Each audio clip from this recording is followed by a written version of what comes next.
In my last video, we looked back at the first Metal Gear Solid, a game many people hold as one of the greatest ever made. I had my fair share of issues with it, but I couldn't deny how groundbreaking it was. At the end of the video, I asked if I should play Metal Gear Solid 2, a game I've spent more time on than I do with my taxes, which is to say, zero. Enough people expressed interest, so here we are. Let's take a look back at one of the most controversial entries in the series, understand why it's still talked about all these years later, and see if it lives up to its big brother as one of the greatest games of all time. Jamie Gold is about to buy her first computer.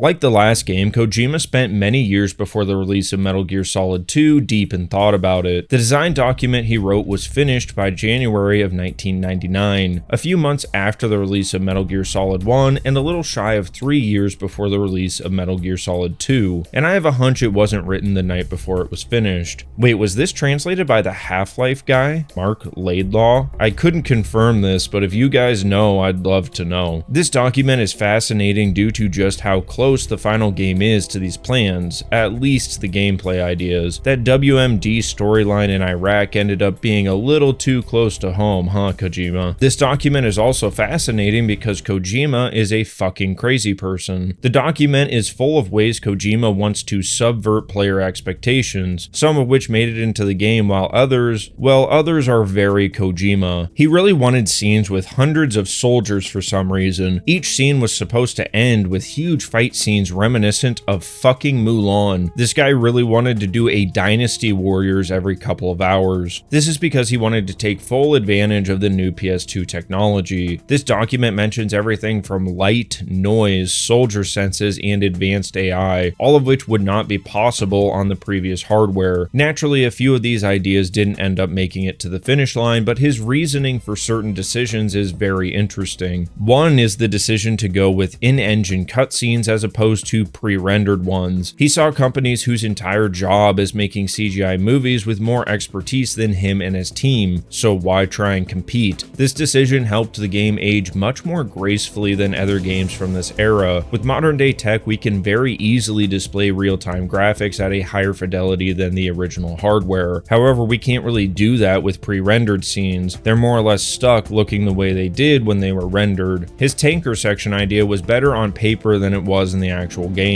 The game has the tanker section more or less introduce you to the new mechanics, but otherwise leaves you to your own devices. It assumes you played the last game and know how to play this one. The problem here is once we get to the oil refiner section, we end up being stuck in a tutorial section that feels extremely out of place. This document implies players should be able to skip the tutorial bits on the oil rig, but that never ended up happening. There's quite a few things in this document that got lost in translation from page to pixels. Most games are this way, but it's interesting seeing his 1999 ideas that ended up in future games. There's also really funny bits in here. Him saying the target demographic is middle schoolers and independent adults made me laugh my ass off. His downplaying of insane shit is also pretty funny. He claims Metal Gear Solid 2 will be an orthodox sequel. Keep in mind, this is the same document which starts by calling the game Metal Gear Solid 3 because nobody would expect the second game to be the third game. He states the game should not in any way become some sort of near sci-fi world. That description is pretty subjective, but I would say any game with nanomachines, bullet deflection devices, or goddamn Metal Gears is already a near future sci-fi world. My favorite quote in the whole thing is the action is the most important element, with all other elements such as the storyline and visuals coming second. Mr. Kojima, there's maybe 2 hours of gameplay here. What the fuck happened? Nanomachine, son!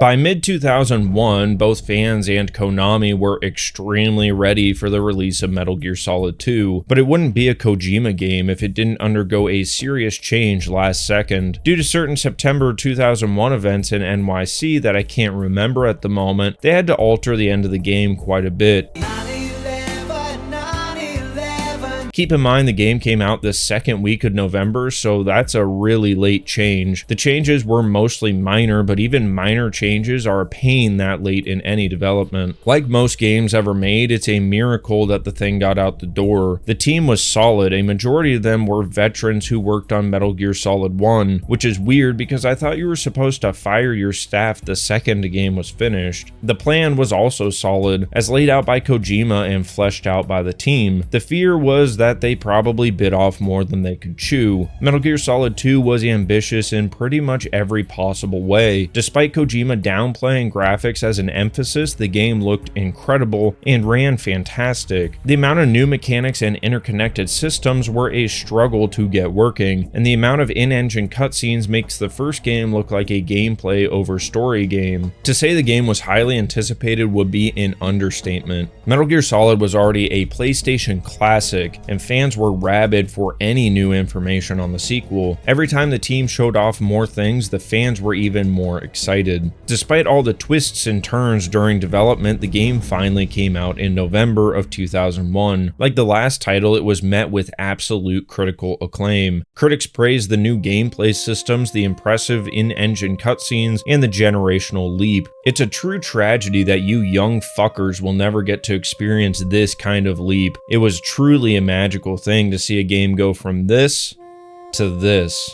Boy, now you just get slop. Unlike the last title, the sales were immediate. In the United States, it was the 4th best-selling game of 2001, and this came out in mid-November. It beat out games which had been out for months. It was the must-own early-generation game for the PlayStation 2. After years of trailers and questions, fans finally had the game in their hands. Are these graphics for real? Was Snake really running away from a flood? Does this chick have a fucking railgun? Everyone sat down to see the next chapter in Solid Snake's adventures. Wait, who the fuck is this? What's wrong with you? Time you heard from me, I lost some friends. Well, hell, this is gonna be fun. We can stay up late, swapping manly stories, and in the morning, I'm making waffles.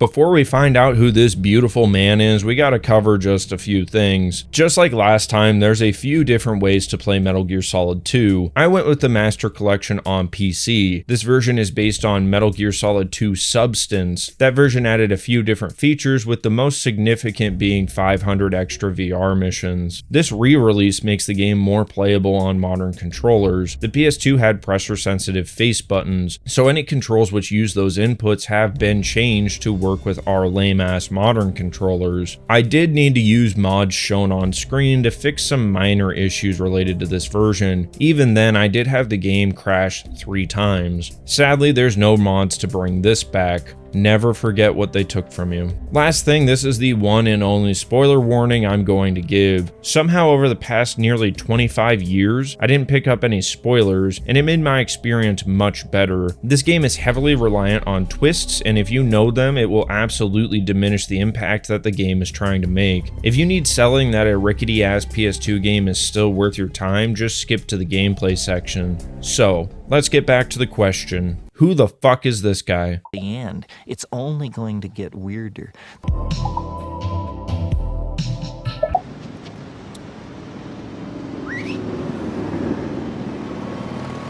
This little twink maxer is Raiden, and he's part of the biggest bait and switch in gaming history. From the design document, Kojima planned to do this. During the marketing leading up to the release of Metal Gear Solid 2, there was no explicit mention of Raiden. The trailers were purposely misleading. They were carefully cut to use gameplay sections from the tanker where you do play as Snake, and then they also used cutscenes from later in the game where Snake is present. Not only that, the trailers actually straight up lied. We see Snake in sections where you do play as Raiden, like when we're fighting against Fortune. This bait and switch wasn't just risky, I would argue it was reckless. A big part of the first game's appeal was Solid Snake. People fell in love with him. Sidelining him for a new and frankly much less likable character is just unheard of. It'd be like if GoldenEye had James Bond in it up until the opening music video, where he's replaced with Skeet Davidson failing to act his way out of a paper bag. I wouldn't blame anyone for getting getting an hour or two into the big shell section of the game and piecing out. Raiden is no Solid Snake. By design, he's almost the exact inverse of him. He's whiny, he's fickle, he has the self-esteem of a third-grade bully victim. He's a caricature of an annoying teenage boy with half a brain and too many hormones. His voice is grating on the ears, and his lines are delivered with all the grace of Hayden Christensen in the prequels. I've had extensive training, the kind that's indistinguishable from the real thing.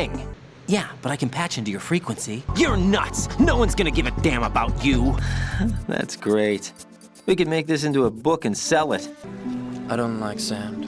What are my orders? I feel like some kind of legendary mercenary. Hey, what's your name?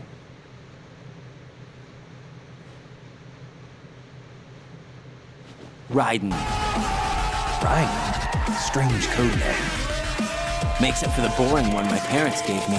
Bluntly, he sucks. He's not likable, and that's pretty much the whole point. He's unlikable so he can have a redeeming arc. I would argue they could have given him this arc without making him completely fucking insufferable, but Kojima thought it was necessary. There is some nuance here. As the game goes on, we learn more about him, which makes his behavior more understandable. His stunted emotional development makes sense considering he was an ace child soldier, a stage I don't recall from all my Jean Piaget studies, so it's safe to say it might have done a little emotional damage. In many ways, he's meant to be a mirror to the player. Yeah, Kojima thinks you're a whiny little bitch. Raiden is frustrated because he was not told everything about the mission, just like we were lied to about Metal Gear Solid 2, something I'm sure downright pissed a lot of people off when it came out. You weren't briefed on any of this?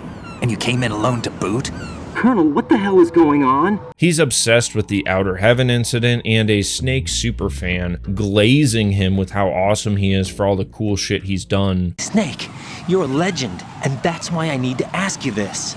Legend. This is a direct parallel to pretty much anyone who bought the game on release. The parallels go even deeper. Raiden is a capital G hard R gamer. He's played through Outer Heaven in VR over and over and over again, just like many players did with the first game. I've completed 300 missions in VR. VR, huh?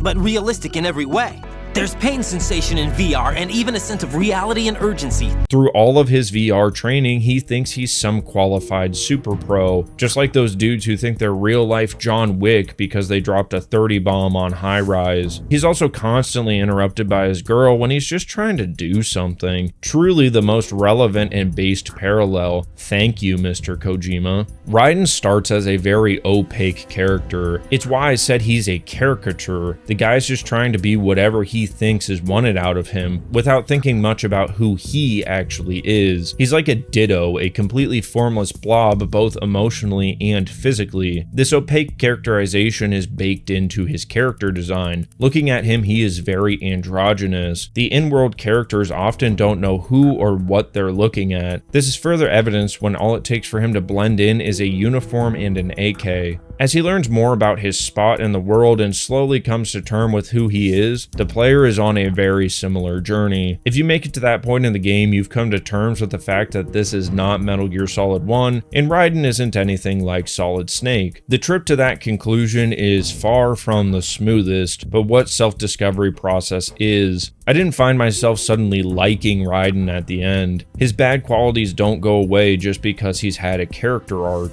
I did find myself appreciating the type of story that could only really be told with a character like Raiden, ultimately understanding the decision to use him. Even if I did feel like the execution could have been a little bit better. I just wish he had a cooler real name. Jack? Oh, because he's Jack the Ripper? Yeah, more like Jack me off. Bledsoe. They will find the ring and kill the one who carries it. Jack is far from the weirdest or dumbest name in Metal Gear Solid 2. This is where Kojima really started to learn what he wanted out of his character names. We got some of this in the last game with Solid and Liquid Snake. This game takes the on-the-nose naming convention and just fucking runs with it. Raiden's real name being Jack is no coincidence. Before internet degeneracy took over, jacking meant something that didn't involve jars and anime figures. It could mean forcefully taking control of something like a car car in a carjacking, or it could mean interfacing with hardware like an audio jack. Raiden's name is Jack because that's what we're doing. We are jacking control away from him and we are using him to interact in the digital world. Nowadays he'd probably be named something like Rappaport or Logon. Get it? Because we're interacting with the game through a port and he's wrapped around whatever inputs from that port, or because we use him to log on to the digital world. This stuff is so fucking stupid, but I can't help but love it. I mean, the bomb defuse character is a copied name from a book, but it's Peter Stillman, Stillman, because when you defuse a bomb, you need to be very still so you don't make a mistake, which he wasn't. The bomb planter is called Fat Man, a very clear callback to Peter Griffin, who nuked Japan with a bomb named Fat Man to end World War II. There's the Colonel, who's supposed to be Roy Campbell but isn't. He's an AI fabrication made by computers and exists at the lowest level of Raiden's brain itself. He exists at the Colonel level. Vamp is a very clear reference to Playboi Carti's Vamp Anthem from his 2020 album Whole Lotta Red. Alternatively, it's a reference to being a vampire, but I think that reading's a bit of a stretch. Like Stillman, Fortune is a somewhat ironic name. Her fortune is that she can't die as we see bullets whiz right past her. It's ironic because she yearns for death just like a newborn yearns for the mines. There's also President James Johnson, a guy who is racing towards Armageddon like NASCAR driver Jimmy Johnson of Jimmy Johnson Anything with an Engine fame. Side note, I wrote this as a brain dead joke, but Jimmy actually started his career in racing in 1998, so there is a non-zero chance James Johnson is actually a reference to him. However, I feel like he's named that because he loves big, fat, juicy Johnsons, as evidenced by getting a creamy handful when he meets Raiden for the first time. What are you? What the? You're a man? Finally, Rosemary works on two levels. As Rosemary, she's a symbol of healing or protection, seeing as she's the one you call to save your progress, and earlier in the game, she seems to put Raiden at ease. Considering Rosemary is used in certain cultures for its healing and preserving properties, this reading makes sense. However, she's often referred to as just Rose. This represents another side of her which is much more manipulative and malicious. She's a pretty girl, but she's damaging to be around, twisting Raiden's thoughts and feelings in ways that aren't to his benefit. For Raiden, it's like picking a rose because of its beauty, only to find yourself stabbed by the thorns hidden underneath the beautiful flowers. There's probably other names hidden away that I missed. These are just a few that I noticed since they're pretty obvious to me. Since Rose got brought up, let's talk about this girl because, oh boy, this whole storyline sucks. All right, get out your lightsabers. You just may have noticed. I'm flying.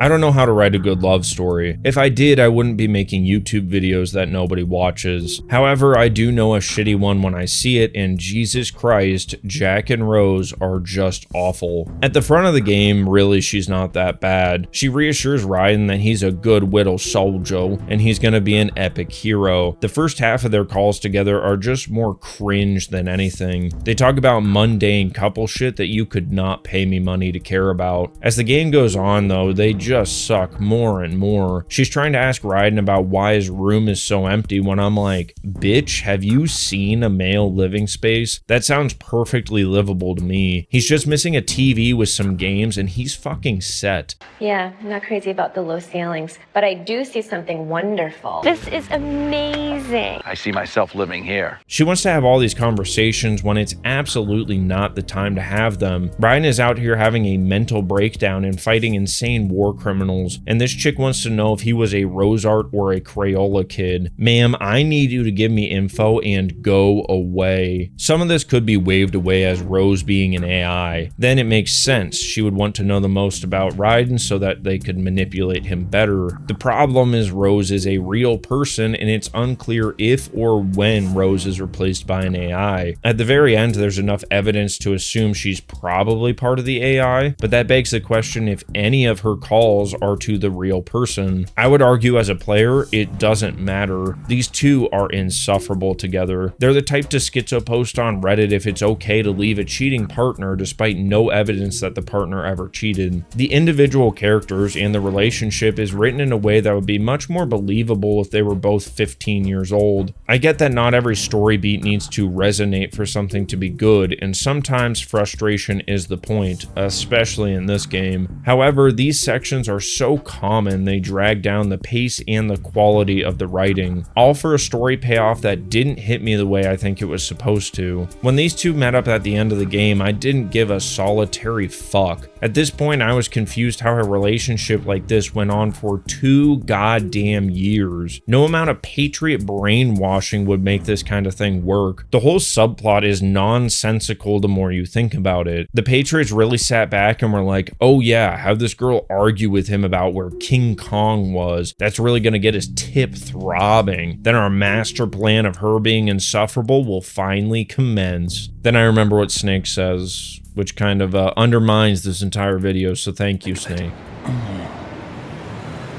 Listen, don't obsess over words so much. Find the meaning behind the words, then decide. It made the big moment of him wanting to start a family with her at the end pretty hard to believe. I can believe that he would want to pass something down to a new generation, especially since his idol Solid Snake just told him that that's life's greatest honor. I just don't know why it would be Rose, considering they don't seem compatible at all. And at this point, he knows that she was a spy, so why does he trust her? I could look past some of this if they didn't pick the names Jack and Rose. Titanic, bro. One of the most famous couples of all time. There's zero shot they aren't referencing them, considering Titanic came out in 1997. I can't believe you just made me write 400 words about your stupid shitty love story. Next time, please leave your high school musical shit at home, Mr. Kojima. I beg you. 4, 3, 2. Oh no.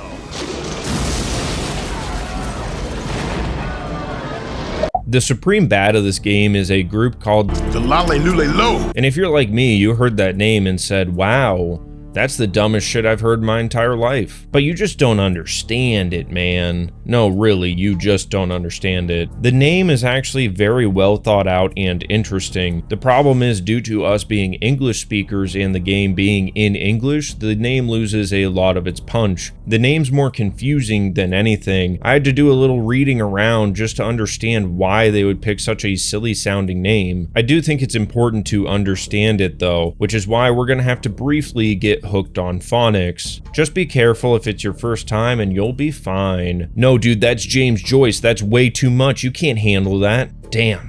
Lost another one. You know how your uncle does that absolutely hilarious accent when he pretends to be an Asian person? Have you ever wondered why he sounds like that? It's not just because he's a comedy genius, it's because he's an astute student of phonetics. At the core of all language is phonemes. This is the individual sounds your mouth makes to form words. If your English teacher didn't do their fucking job, you're probably a little confused. So let's take a look at just one example. Let's take a look at the t sound. We hear this in teeth, table, kitten, and tear. I chose these words because the standard t sound matches with the T written notation. When converting written English to spoken English, it's generally pretty safe to see a T and think it's going to make the t noise. Now let's get confusing. Think of a word like watched. Where's the t phoneme? It might be tempting to say it's where the T is. Like I just said, generally that's a pretty good starting point. However, if that was true, then the word would sound like watched, which is clearly not how we say the word. The T phoneme is actually at the end of the word, watched. These phonetic principles exist in every language, however, the exact sounds and how they're used is unique. So let's wrap back around to your super awesome not racist uncle and this group's name. Your uncle is replacing the traditional L sound with a traditional R sound because knowingly or not, he's imitating a key phonetic difference between Japanese and English. I'm not a Japanese speaker because while you studied the weeb, I studied the blade. But from what I can understand, there's no concrete L or R sound in Japanese. If you need more of an explanation, I'm going to put a link to a video by a Japanese and English speaker that goes into a little bit more detail. This L and R discrepancy makes something like gibberish in the native language, or even if the person can discern what they're hearing, they wouldn't be able to accurately notate what they're hearing. It's no coincidence this name matches with the katakana alphabet convention. It's quite literally a missing piece of the language. Once I really understood this, I was like, wow, this is the coolest shit I've ever heard. They're an underground society that rules everything and hides with a name that can't even be properly understood. It's like the literary equivalent of Old Testament angels, which were like seeing 6 dimensions all at once. Imagine you're a police officer like, who robbed your store? And the dude's like, blah, blah, blah, blah. Well, never mind, sir, you have a nice day. Sadly, this just doesn't translate because I can understand, speak, and write Lolly lule low. Lolly lule low. Lolly lule low. I think they should have translated the name to phonemes that English speakers don't have, or misleading phonetic sounds. I've seen some anime, and let me tell you, there's some noises in there that I wouldn't even know where to start trying to describe, let alone write them down. Emma's really the only tie that we get to this naming convention in English. She talks to Raiden about how there could be letters outside the normal alphabet, insinuating that the group pruned some letters so they could continue to talk in secret while the rest of us are unable to understand them.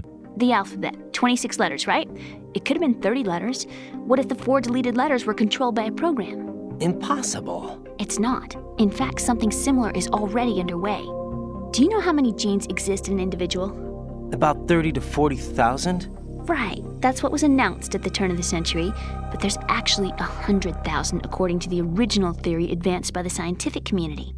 It's a really cool idea that I feel was just lost in the translation, leaving nothing but a really goofy sounding name when that's really not the intention. I much prefer their more standard name, a strong name for a strong group who I'm sure wish nothing but the best for us.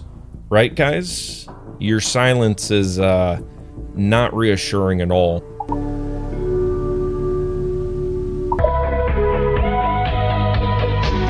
They're chasing. Give me a hand. I'd like to listen to you explain why your ruthless assassin keeps going out of his way to let people live. It might be a hot take, but I think the Patriots are a club of no good, dirty rascals. There's foes in Metal Gear Solid 2, but the Patriots are without a doubt pretty much pure evil. You can agree or disagree with a rogue agent like Solidus and his plan to nuke everyone's computer as a form of liberation. Sure, there's downsides like no more 2 a.m. Dota games, but I also know a guy that did a pretty good job steel-manning the case for computer genocide. The Patriots, on the other hand, are just evil. They want complete control over absolutely everything. Sadly, they're pretty damn close to having it too. Pretty much every single decision within the United States is compromised by them. They control the Congress, the Senate, and the courts. We learn that even the president is already an agent for them as well. Just another puppet in their plan for total global control. It's actually a pretty scary story. Luckily, it's a complete fantasy and would never happen in the United States. I just don't believe that a country with historical leaders like George Washington or Abraham Lincoln would settle for a puppet in the White House. They always elect extremely strong leaders. I bet you thought that picture was going to be an actual president, but I'm not doing that. It's whatever president you dislike the most, okay? The Patriots pretty much stage the shit out of everything. Despite the US being a totalitarian state, the Patriots stage elections. They publish bullshit false information about these elections and pretty much everything else, and then disseminate that as factual. They stage election debates, congressional floor hearings, everything. From the outside looking in, it appears everything is running business as usual, but really they're pulling all the strings in the background. Normally these conspiracy stories are pretty stupid because there's no way the conspiracy wouldn't be caught. However, Kojima wrote a little bit about how the Patriots planned around the American people smelling something fishy, but it's probably a stupid thing like nano-machine mind control, right? Oh fuck, it's fake news. They fear an overabundance of digital information.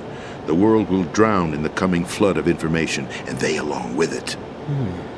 The arsenal plans include a system to digitally manage the flow of information, making it possible to shape the truth for their own purposes. Let me give you an example. You're aware of Solid Snake's anti-Metal Gear activities, aren't you? Well, that's just a small sample of uncontrolled information. Now, look at it like this. Political scandal, corporate corruption, up until now, the Patriots have managed to keep a lid on these and other self-serving events. But with their existing data processing system, they're no longer able to effectively control the flow of information generated at the individual level. With the newly created system, they can fully regulate digital information. High-level information can be categorized in stages, given clearance levels, and deleted as necessary, never to be seen by the public. By deleting such information, the Patriots can shape the course of history as they see fit. In Springfield, they're eating the dogs, they're eating the cats, they're eating the pets. So what we've got to do is just hit, and keep it. It's momentum. Flood the zone. Every day we hit them with 3 things. They'll bite on one, and we'll get all of our stuff done. Bang, bang, bang. These guys will never be able to recover. Somebody's bound to catch on. No, the memory capacity, not to mention the lifespan of the average individual, is extremely limited. I think Metal Gear Solid 2 is one of the best examples of how false narratives can thrive in what I like to call an informational blitzkrieg. In-universe, the Patriots are constantly dumping out heaps of information, both real and fake. They publish false information to push an agenda, or what some people might call propaganda. I'm a propagandist. Well, no. For the record. I'm not calling I'm a propagandist. I'm just saying. I'm going to play you. I'm saying I am. Okay. They do this as well as correcting what happened in the past, 1984 style, using the rise of the internet to capitalize on everyone's interconnected world and the ability to get the message out fast. In Medium, Metal Gear Solid 2 itself is fake news. The trailers for the game were bullshit. They were lying. And then once we start playing the game, we are subject to an informational blitzkrieg and even more lies. The amount of cutscenes and codec calls is almost comical. There's parts where you end a 5-minute codec call only to take 5 steps and get another one. A lot of these codec calls aren't even that important. They're minute details about the world or telling you something that you already know. Throughout the entire game, characters are lying to you by commission or omission. We're told tons of stuff all the time, but we aren't actually fully informed. People like Snake are often confused why we know so little considering the circumstances. According to Raiden, he has been fully briefed, so then why doesn't he know 99% of what's going on? I saw a female soldier. Russian. Must be Olga Gerlukovich. How do you know? Unlike you, I've been briefed. What about the toxins? The what? If the big shell blows up, the explosion is expected to produce massive amounts of toxins. Never heard anything about that. Huh? It's ironic that Snake is confused by this, considering he himself is withholding information from us. Or maybe they found a more effective weapon within Arsenal gear. You knew about Arsenal gear? Yeah. Why didn't you tell me about it? You never asked. From front to end, we're spammed with unnecessary messages intermixed with extremely important calls. Calls with new information that change everything are interspersed with meaningless calls about Rose dyeing her hair. As a player, this shit really annoyed me. I play a video game to play a video game, so to be constantly inundated with phone calls, most of which were stupid, was annoying. However, if you look at it from the lens of an artiste, it's actually kinda genius. In 2001, showing what informational overload is and why it's a bad thing was novel to say the least. I think the fact so many people are confused by the main plot of Metal Gear Solid 2 shows that it did work. This blitzkrieg of bullshit does make it nearly impossible to latch on to anything in the story. Kojima showed that in this state we are the most susceptible to believing false information or not exploring information for ourselves. There's simply no time to decide between fact and fiction when we're plugged into a constant stream of new information. This is illustrated by moments in the story where Raiden is being misled by the Roy Campbell AI. Raiden introduces himself as a member of Foxhound, and Snake knows that Foxhound has been disbanded for years. Raiden doesn't know that because he's believed what he's told at face value. He's been so smashed with information from Rose and the AI that he just hasn't looked into it for himself. That suit. Are you Foxhound? That's right. Foxhound was disbanded. Huh? Where were you before Foxhound? Delta Force? However, even if he did look, it's more than likely that the record's already been corrected by the Patriots. Raiden is so used to being constantly fed information, most of which is wrong, that his ability to seek out new truthful information has just been destroyed. It's a cool plot point, but again, it's complete fantasy, Mr. Kojima. It's not like a platform of super digestible bullshit information would ever exist. Certainly not one with ties to a totalitarian regime. I don't know why people look at this guy like Nostradamus. Not to mention ChatGPT told me Nostradamus didn't get anything right anyways, so maybe he is Nostradamus. The fact Kojima wrote a story about a group wanting totalitarian control of the United States who use American slogans and naming to get there, and use methods both legal and illegal to control all the information, and are willing to make up false information to do so, is a little bit too close to home. The fact that he wrote all of this before the Patriot Act is even crazier, borderline bizarre. The Patriot Act allowed some real totalitarian shit, yet the law was wrapped in the name of the Patriots, a group of men and women who fought for individual freedom and liberty in the face of tyranny. The irony would be hilarious if it wasn't so gross. False information helps tear freedom down from the core. That's a main tenet of Metal Gear Solid 2. While most of this starts from human beings, it slowly evolves into a computer creation, with the other big Nostradamus moment of Metal Gear Solid 2 being AI and the dangers that it can bring. Geico. 15 minutes could save you 15%.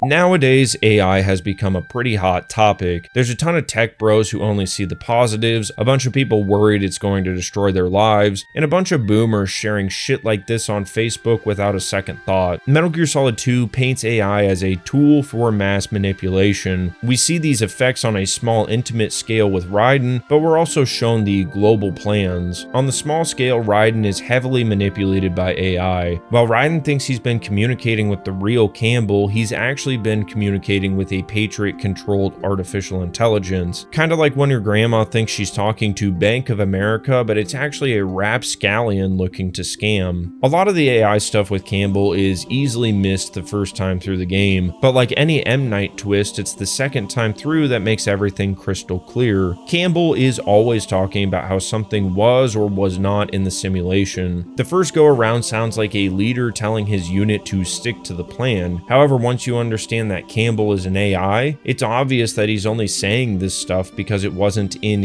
his simulation. He simulated the events a certain way, so when Raiden wants to do something outside of that, it's kind of breaking his logic. Are you expecting that Pliskin to come through? I can't complete this mission by myself. That man was not included in the simulation. He is not a factor in this mission. I've lost all my gear. I need to locate Snake. He was never factored into the simulation. Leave him out of this. Don't let your guard down with him. Why do you say that? Because they were never a part of the simulation. They're an unknown factor. You can take your simulation and... we're out here, we bleed, we die. This is sold through the use of really good, subtle voice acting. There's certain deaths like the president where the colonel just isn't surprised at all. He pretty much matter-of-factly says, well, isn't that a humdinger? Gotta keep moving on, Raiden. Colonel, Ames is dead. Looked like a heart attack. That's unfortunate. However, we do at least know where the president is. Colonel, the president is dead. I see. I'm sorry to hear that.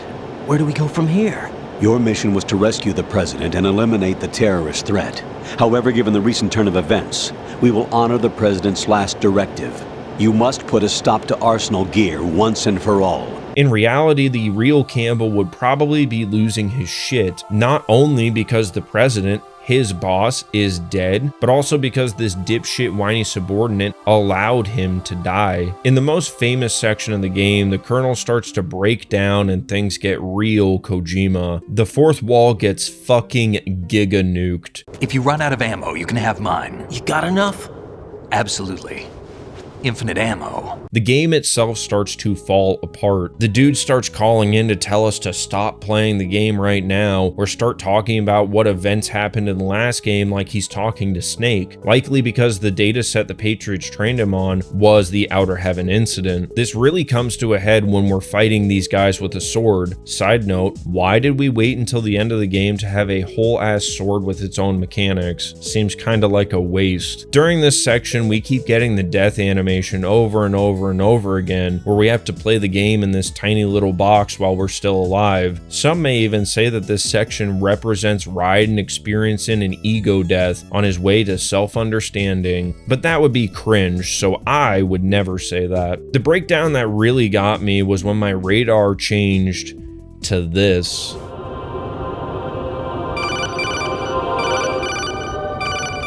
It just felt so wrong. Unlike the last game, there's not a whole lot of real footage in this game, so seeing it here felt so bizarre, especially because the footage is so mundane, it made it feel weirder. It felt like the game tapped into a camera the subject didn't know was hidden inside of their home. Ironic because in this section, we're literally controlling a man with all of his privacy removed, naked in a hallway. The penultimate part of this is when the AI just lays it all out. This is the moment where all of the threads for all of the story sections come together. The goal of the AI is not just to manipulate Raiden, but it is to manipulate everyone. The AI algorithms are the most efficient way to change historical events. They can be tuned to individuals so they can feed them personalized information. They can also generate a bunch of bullshit in record speed and flood the pathways of information in the blitzkrieg that we were talking about earlier. Again, this game was written in the late 90s and early 2000s, well before the mass adoption of things like social media. Nowadays, this point feels almost trite because algorithms are everywhere. This point about algorithms and how they can shape information would probably be the main takeaway people had even 5 years ago. Kojima was writing about the dangers of algorithm echo chambers that would shepherd the American people from stupid to completely fucking brain dead. Nowadays, AI has evolved well past that point, and this game was spot on about where it would go from there. We live in an era where we can't trust what we read, we can't trust what we hear, and quickly getting to the point where we can't trust what we see. Nowadays, AI is being used just the same way as it is in the game. AI is being used to manipulate established fact on a global scale every single day. We have everything from bot farms posting knowingly false information on Twitter. No, I'm not calling it X because that name is... Unfortunately, I can't say the word I want to and stay within community guidelines, so let's just call it stupid. From bots all the way up to AI videos which are fooling millions if not billions of people on a daily basis. Sure, a lot of it is just stupid stuff like look at this cool bug that doesn't exist, but that's just the very tip of an extremely dark iceberg. We have people falling in love with AI and logging off Earth's servers permanently because of things that the AI said. YouTube itself wants me to use an AI version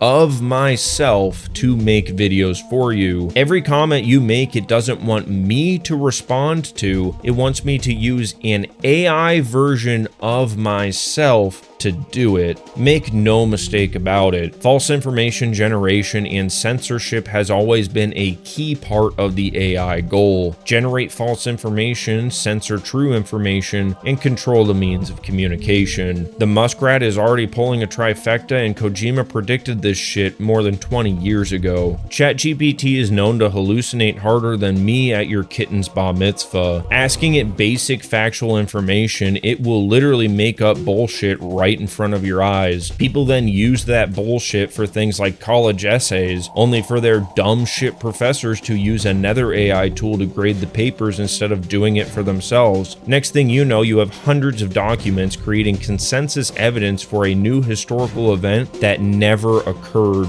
There's AI tools who censor themselves when you ask what happened about a protest in a certain country in 1989. Spoiler alert.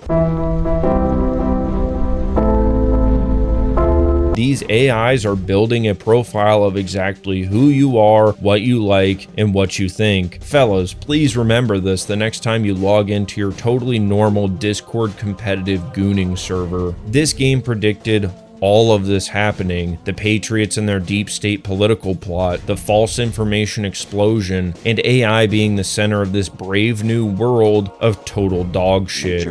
We've always kept records of our lives through words, pictures, symbols, from tablets to books.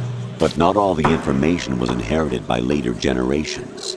A small percentage of the whole was selected and processed, then passed on. Not unlike genes, really. That's what history is, Jack. But in the current digitized world, trivial information is accumulating every second, preserved in all its triteness, never fading, always accessible. Rumors about petty issues, misinterpretations, slander. All this junk data, preserved in an unfiltered state, growing at an alarming rate. It will only slow down social progress, reduce the rate of evolution. Raiden, you seem to think that our plan is one of censorship. Are you telling me it's not? You're being silly. What we propose to do is not to control content, but to create context. Create context? The digital society furthers human flaws and selectively rewards development of convenient half-truths. Just look at the strange juxtapositions of morality around you. Billions spent on new weapons in order to humanely murder other humans. You exercise your right to freedom, and this is the result. All rhetoric to avoid conflict and protect each other from hurt. The untested truths, spun by different interests, continue to churn and accumulate in the sandbox of political correctness and value systems. Everyone withdraws into their own small gated community, afraid of a larger forum. They stay inside their little ponds, leaking whatever truth suits them into the growing cesspool of society at large. Not even natural selection can take place here. The world is being engulfed in truth. And this is the way the world ends. Not with a bang, but a whimper. And you think you're qualified to decide what's necessary and not? Absolutely. Who else could wade through the sea of garbage you people produce, retrieve valuable truths, and even interpret their meaning for later generations? That's what it means to create context. The amount of fat truths in this game is actually pretty disappointing to see, mostly because I'm not sure that there's much of a solution at this point. As fake news, conspiracy brain, and AI further erode humans' critical thinking skills as their brains atrophy into pink goo, it might be a message that's too late for a lot of people to hear. I am serious, and don't call me Shirley. Without breaking it. Can't be by hand, it's too perfect. Story-wise, Metal Gear Solid 2 has a lot of flaws. Even with these flaws, Metal Gear Solid 2 is probably one of the best apolitical gems ever made. I would put it on my shelf next to BioShock, Das Kapital, The Fountainhead, and the cinematic classic Birth of a Nation. It covers a whole lot of ground, both to its benefit and to its own detriment. We've got hidden societies secretly running the world from the shadows, nanomachine ethics, fake news, fake elections, self-determinism, nihilism, environmentalism, and believe it or not, I got a weird feeling Kojima's not very pro-war. Some of these ideas are well fleshed out, while others are just hinted at or left for you to think about. If there's one thing I think this game does much better than the first one, it's leaving players to their own conclusions. However, I do think some of the sillier elements actually harm the story, at least they did for me. When I have a vampire running around scattering doves like he's in a fucking John Woo movie, it just kind of pulls me out of it. The bomber scooting on roller skates with a wine glass in hand, like a housewife after half a bottle, is also certainly a choice. I get this stuff is part of Kojima's world, but it makes some of the in-world events not hit quite as hard. When death is avoidable by using your arm to take over someone else's mind and body, how am I supposed to feel bad when a character dies? It's been a while, brother. Who are you? You know who I am. Liquid? Speaking of, the whole Emma Emmerich section sucks from a gameplay perspective, and also, what the fuck are we doing here? Was it necessary that she pisses her pants like her brother? Brother, How old is this girl even supposed to be? And right when I was about to look past some of the weird stepbro stuff, we get a whole monologue from Otacon about how he was participating in some P-Hub activities in the family home. Canonically, this dude was too busy porking his stepmom to even notice that his dad fucking drowned himself in the family pool trying to kill his stepsister in the process. I didn't leave you because of the accident. I had a relationship with your mother. My father's death was no accident. He took his own life. It was my fault, all my fault. Forgive me, Emma. Yeah. When she was 6 years old, she almost drowned with my father in our swimming pool. She can't swim? Well, yes and no. We used to swim a lot together when we were kids. In fact, she swam like a fish until that day when she almost drowned. When the accident happened, I was in my room. I learned later that EE was calling me for help. She didn't doubt for a minute that I'd be there. You could see the pool from my room, but I didn't realize at the time that she needed my help. What were you doing? I was... Why? Why is this here? Who is this for? What the fuck are we doing? Unlike the last game, I think you're playing this one for the story highlights, not really the story overall. There's a lot, and I mean a lot of lowlights here, but when the story's hitting bangers, it's fucking hitting. I'll be thinking about the false info and AI stuff for a long time. Getting there can be a bit messy, but I think it was worth the experience. I tried to sneak through the door, man. Can't make it. Can't make it.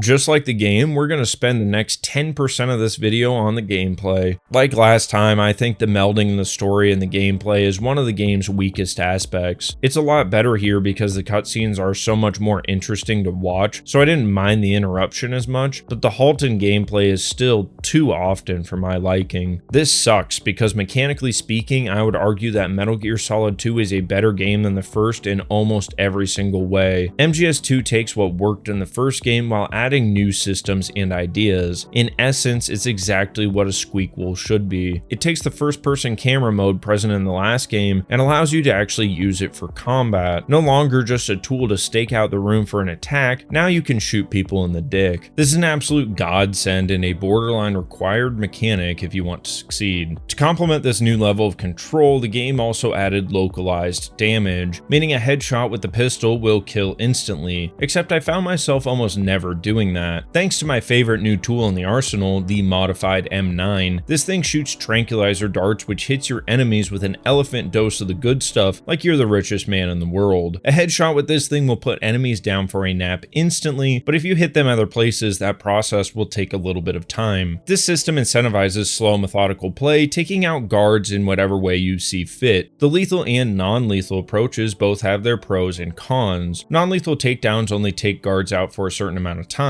However, you'll want to move their bodies so another guard doesn't wake them up right away. Lethal takedowns are even more of a hassle. Dead guards will no longer be whisked away to heaven like Elijah. Not only do you need to find a new home for the corpse, there's blood to think about. These dudes bleed more than my ass after Chipotle, and the other guards will take notice, and believe me, you don't want that. The bodies alone add an entire new level of depth to every encounter. We have expanded movement options. The boys can hang off ledges, go up and over waist-high walls, and Raiden can even flash his taint with a tactical aerial. I can smell you. These new changes are complemented by a new set of tools. We're given a coolant sprayer which defuses bombs, scares bugs, reveals lasers, and gives people a sneeze. We're also given new detection equipment to listen for heart rates and sniff out explosives, and we're given bandages to stop creating pools of blood which scare the weak-minded guards. These additions give the player many more options than Metal Gear Solid 1, to the point where you can be a little bit overpowered. This didn't go unnoticed by the team. To compensate for these new options, they have deliberately nerfed the radar. The radar was and is one of the most essential tools in the game, and playing without it feels like driving a car without mirrors. It's possible to do, hell, that's what hard mode is, but it's more dangerous than it needs to be. Unlike MGS1 where your radar was on and working 99.9% of the time, you have to work to do that in Metal Gear Solid 2. When you first enter into areas, your radar straight up doesn't work. You need to access these computer terminals to enable the radar for the area. Think of getting a map in a Metroidvania, except way smaller scale. This singular change more or less forces you to use the new first-person mechanics and be much more careful in general. The lack of a map when first exploring increases the tension quite a bit. Even simple tasks like sending a guard to the sweet embrace of Lord Xenu and the Funky Bunch is risky because you don't know where guards are or where they're going to be. This changes the focus from getting through an area to getting the radar working when entering into any new space. Once you have the radar working, it makes repeat visits much less stressful and ironically makes the radar weaker in the process. By the time I found some of these computers, I knew the area and the guard patterns like the back of my hand, making the radar less useful, but in a good way. Sneaking around is generally a little bit harder due to the much improved AI system. There's more nuance to the guard routines this time. In general, they have better ears, likely to incentivize using the new analog controls which can allow for slower movement. They also call into headquarters to check in on status. They can get tired and even doze off for a little while, but not long before another guard comes to kick them for getting Z's on the job. Across the board, they feel much more reactive and alive. This improvement is shown most when your plans go to shit and the boys start going a little cuckoo for Raiden's sweet bussy. Daddy, chill. The alert mode is pretty similar. Guards will swarm you and do their best to kill you. Unlike last time, this mode can be exited by killing enough guards, which gives you a brief break from the action before sending in another crew of them. Whereas last time, I'm pretty sure the guards were just infinitely spawning in alert mode. Exiting alert mode is where things get more interesting. The guards will enter into evasion mode. These guys move from room to room like a highly trained squad with a whole ass cinematic camera and everything. If you're hidden in a locker, you have no choice but to watch in horror as these dudes sweep the room, knowing you're one open door away from a Live Leak logo showing up in the top corner. During this stage, they will also fire wildly in the direction that they think you're in, which I don't care who Kojima says these guys are, but that's ATF training if I've ever seen it. He was just too scared to say it. Stay woke, fellas. If you survive this, we do have one final mode, caution mode. In this mode, the guards are much more useful than normal. They are more likely to see and hear you, and usually there's a few more of them present until this mode goes away. The guard improvement and the tools improvement would be enough to satisfy me, but Daddy Kojima also gave us a fat stack of new weapons to boot. So what do you need? Guns. Lots of guns. I found myself using my weapons far more than in the first game, due to the design of the levels and the design of the weapons. Almost every level is a real 3D design. Kojima wanted to do more with verticality, and I would say that he absolutely succeeded. There's zones which have guards posted up high watching over everything, and trying to deal with them without a sleep dart or a freedom rock is almost impossible. The enhanced weapons and combat controls makes the boss fighting much less frustrating too. It feels like this is a real tactical espionage action game with all three parts coming together as one holy trinity instead of feeling so separate. I can tell you right now that if I had to do the Metal Gear section with the MGS1 mechanics, I would end up on the local news bare minimum. All these improvements create a rare sequel that I would say the gameplay is better in every single way. I just wish that there was more of it. There are a dickload of VR missions, but they just don't hit the same for me.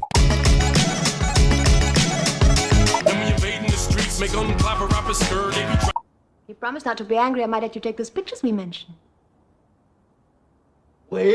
Even with the last 6,000 some words, I feel like I only really scratched the surface of Metal Gear Solid 2. I can see why people still talk about this game, because it's incredibly ahead of its time. The gameplay is phenomenal, the graphics are still really good. I mean, look at this room, it has no right to look this good. The story has so many little topics and big topics covered, you could write 6,000 words on just the false information AI plot alone. I didn't love the way way that pretty much everybody had to betray everyone at least once. I understand that this was Kojima doing an LA Confidential, but it felt a little bit overdone by the end of the game. The amount of depth in this single game is actually kind of mind-boggling. Like the first game, I had issues with the way the story was woven in with the gameplay, especially because the gameplay was such an improvement over the last game. I also had issue with some of the story sections and the lack of a consistent tone throughout the game. I don't know if I liked it more than the first game, but it definitely makes you think more, both in terms of the gameplay and the story. For a game from 2001, it does more than hold up. It should still be played. I have no problem putting it on my own top 100 list. It really is a phenomenal achievement. It's ahead of its time in every single way possible. I just wish that there was more of it. It's one of those video games that proved that you can really do anything you want with this medium. I am curious about you guys though. Do you prefer 2 over 1? Did you find the story nonsense or did you find it poignant? I'm curious because the fan base seems pretty split on this one and I don't know where the current meta really sits on this. Next time we'll be taking a look at the big Metal Gear Solid 3, a game I haven't touched since playing it on my 3DS like a decade ago. In the meantime, I'll be pondering why Kojima made me write so many words about his soy boy, and I'll see you guys in the next one.